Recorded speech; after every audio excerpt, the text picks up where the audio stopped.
좋은 아침입니다. 우리 로마 한인교회 가족들 있는 곳에서 잘 지내고 계시죠?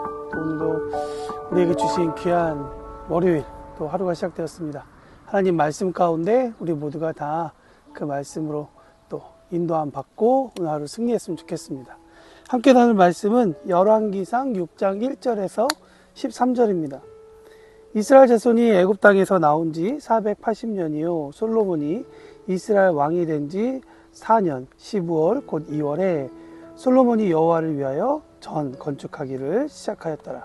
솔로몬 왕이 여호와를 위하여 건축한 전은 장이 60규빗이요 광이 20규빗이요 고가 3규빗이며 전에 성소함 낭실의 작은 전의 광과 같이 20규빗이요 그 광은 전 앞에서부터 10규빗이며 전을 위하여 붙박이 교창을 내고 또 전의 벽 곧 성소와 지성소의 벽에 연접하여 돌아가며 다락들을 건축하되 다락마다 돌아가 골방을 만들었으니 하층 다락의 광은 5규빗이요 중층 다락의 광은 6규빗이며 제3층 다락의 광은 7규빗이라.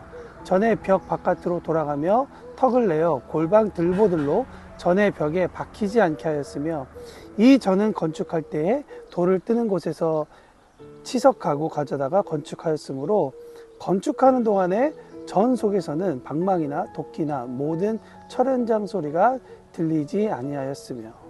11절 말씀입니다. 여호와의 말씀이 솔로몬에게 임하여 가라사대 내가 이제 이 전을 건축하니 내가 만일 내 법도를 따르며 내 율례를 행하며 나의 모든 계명을 지켜 그대로 행하면 내가 내 아비 다윗에게 한 말을 내게 확실히 이룰 것이요 내가 또한 이스라엘 자손 가운데 거하며 내 백성 이스라엘을 버리지 아니하리라 하셨더라. 아멘. 솔로몬은 다윗을 이어서 이스라엘의 왕이 되었죠. 유명한 사건 중에 하나가 솔로몬 재판이라고 우리가 알고 있습니다. 하나님께 지혜를 받고 서로 아기의 부모다라고 이야기하는 이 어미들 가운데 진짜 어미를 찾아주는 아주 지혜로운 이야기가 들어가 있습니다. 그래서 솔로몬의 지혜의 단편을 보여주는 것으로 이 이야기가 솔로몬의 참 강한 캐릭터를 갖게 됩니다.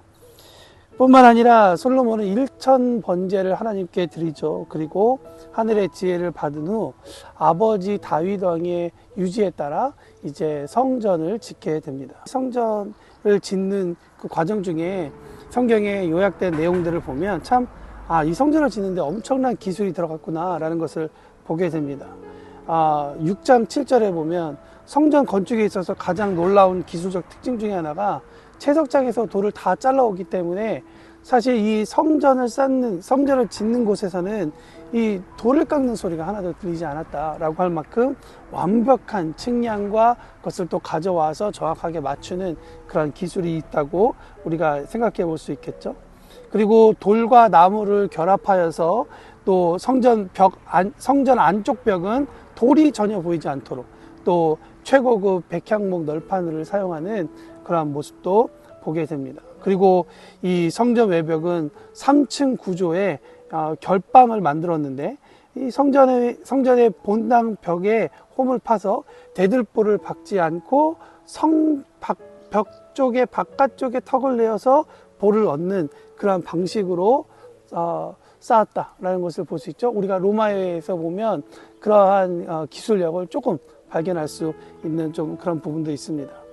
때로 그리고 그 다음에 또 중요한 것은 이 성전을 짓는 데 있어서 이 성전의 여러 가지 기술들이나 이런 부분들이 이스라엘의 어떤 기술뿐만 아니라 당시에 또 선진 문명을 가지고 있었던 두로의 도움을 받아서 석조 건물을 짓고 또 그 가운데 여러 가지 백향목 좋은 목재들 그를 가져올 뿐만 아니라 기술자들도 같이 받아서 이 성전이 지어졌다라는 것을 보게 됩니다. 그리고 마지막에 우리가 읽지는 않았지만 6장 22절과 30절에 보면 성전 내부 전체와 바닥까지 순금으로 입혔다라고 이야기할 만큼 이 정말 반짝반짝 빛나는 그런 기술력으로 성전이 예쁘게 지어졌다라는 것을 볼 수 있습니다.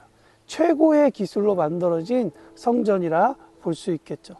가히 하나님의 집이라 말할 수 있는 어울릴 만한 그러한 곳이었지 않나 생각해 봅니다. 그래서 하나님은 이 성전에 대해서 뭐라고 평가하시고 뭐라고 이야기하셨을까요? 오늘 12절 13절에 그 이야기가 나와 있습니다. 내가 이제 이 전을 건축하니 내가 만일 내 법도를 따르며 내 율례를 행하며 나의 모든 계명을 지켜 그대로 행하면 내가 내 아비 다윗에게 한 말을 내게 확실히 이룰 것이요 내가 또한 이스라엘 자손 가운데 거하며 내 백성 이스라엘을 버리지 아니하리라. 아멘. 여러분, 하나님께서 평가하신 이 성전은 이 기술로 집약된 이 멋있는 것만이 아니라 사실 하나님은 이 성전이 성전의 역할을 하기 위해서는 이곳에서 하나님의 법도, 율례, 계명을 지켜서 이것을 행해야 한다는 것을 요구하고 있습니다. 그러니까 이 하나님의 집은 하나님께서 거하시는 장소로서의 진정한 의미를 갖기 위해서는 화려한 기술만 존재하는 것이 아니라 그 기술에 또한 하나님께 순종하고 하나님의 말씀을 듣는 일이 필요하다라는 것을 이야기해 주고 있습니다. 여러분 상상해 보십시오. 천장과 바닥에 금으로 입혔다고 생각해 보시죠. 태양이 뜰 때 그곳을 비추는 그곳에 태양이 뜨면 성전을 멀리서 바라보는 사람들은 그 성전에서 금빛에 빛나는 그 태양의 빛 때문에 그래서 얼마나 큰 아우라가 보였겠습니까? 하나님의 임재를 표현할 수 있는 또 다른 그보다 더 나은 기술력이 어디 있었겠습니까? 그렇지만 중요한 것은 하나님의 임재를 나타내는 기술력이 아니라 하나님의 임재가 필요하다라는 것을 우리는 생각해 볼 필요가 있죠. 여러분 베드로전서 2장 5절에 이런 말씀이 있습니다. 너희도 산돌같이 신령한 집으로 세워진다. 예수 그리스도와 같이 우리도 성전으로 세워진다라고 말씀하고 있습니다. 이것은 무엇을 얘기하느냐? 오늘 하루가 우리가 또 성전으로 세워져 가고 있음을 이야기하고 있는 것이죠. 그렇다면 오늘 본문이 우리에게 주는 말씀은 무엇일까?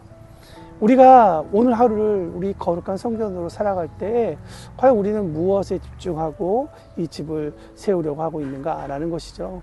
정말 하나님께서 거하실 만한 집으로 하나님께서 임하시는 계시는 그 성전으로 세워지는 것에 우리가 포커싱할 것인가? 아니면 그것은 잊어버린 채 하나님의 임재를 나타내는 그 어떤 장치들을 마구마구 만들어서 우리가 이 성전을 하나님이 계시는 것처럼 보이게 할 것인가? 계시는 것과 계시는 것처럼 보이는 것은 조금 다른 주제이겠죠. 모쪼록 오늘 말씀을 통해 오늘 하루 우리가 어떻게 살아갈지 한번 고민해 봤으면 좋겠습니다. 그리고 우리가 그리스도인으로서 우리 자신을 하나님의 거룩한 성전으로 세워갈 뿐만 아니라 우리의 가정, 또 우리가 일하는 직장, 동료들과의 관계, 그리고 우리가 로마에 있는 이곳에서의 모든 하루하루 또 한국인으로서의 그런 면들이 과연 하나님께서 우리에게 무엇을 원하시는가 한번 고민해 볼 수 있는 좋은 본문의 말씀이 아닐까 생각이 듭니다. 모쪼록 더운 날 몸 조심하시고 하나님 말씀 듣고 경청하면서 우리에게 주시는 이 하루하루의 삶 조심히 건강하게 살아내는 우리 모든 사랑하는 교우들 될 수 있기를 바랍니다. 축복합니다.